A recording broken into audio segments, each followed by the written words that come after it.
For the elbows flare seated row, we have multiple options as far as handles go. First, you can use the D handles. Next, you can use a rope attachment. And there are a wide variety of bars that you can use, such as this one or the one that I'm about to show you here. There are seriously so many different bars that can work for this movement. What we're looking for is a bar that allows us to row horizontally with our elbows flared off of our body at about 45 degrees. But we don't want to pull our shoulders up or go way too high with this movement either. Let's take a look using multiple different attachments to see how they look, and you'll see how similar all of these different attachments are. Here I'm using the handles, so I'm using 2 pulley handles, again driving my elbows back and down with about a 45-degree flare off of my body, controlling the movement throughout the entire time. We do want to make sure that we're not rocking back and forth through this movement. Here I'm using one of the bars that's slightly angled with handles on the side. Again, even though this is a different attachment, you can see that my elbows are flared off of my body, driving backwards, not a ton of rocking or movement, getting that full extension. Now I'll grab a different attachment. You can see that this one allows the elbows to flare just as well, but it has a slightly different handle setup. Again, though, everything is the exact same: flared elbows, full extension, driving back and forth without using momentum.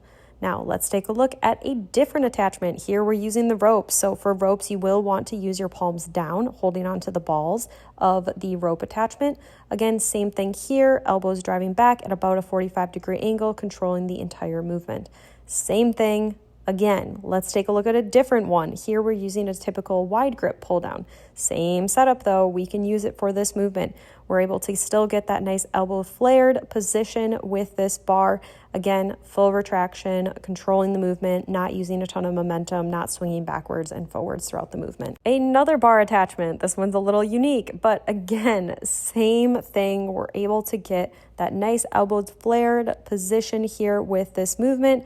Again, full retraction, nice and comfortable. Again, it really just comes down to personal preference. Now, no matter what attachment you're using, we want to make sure that we're in a fairly upright or slightly leaned back position, and we don't rock back and forth. This is not a standard, cardio row. This is a row where we are using our muscles, not momentum. So again, fairly upright to slightly leaning backward, controlling the movement, allowing that full extension throughout. As I mentioned on the front angle, we don't want to shrug our shoulders upward throughout this movement. We want to keep the shoulders tucked down at the side throughout this entire movement. And I won't re-show you every single attachment, but here's another different attachment that we're using. Again, the one with the handles slightly bent, just so you can see what it looks like from the side with a couple of different attachments. As you can see, it's a movement where we have a lot of flexibility as far as attachments go. Find one that you like and use it.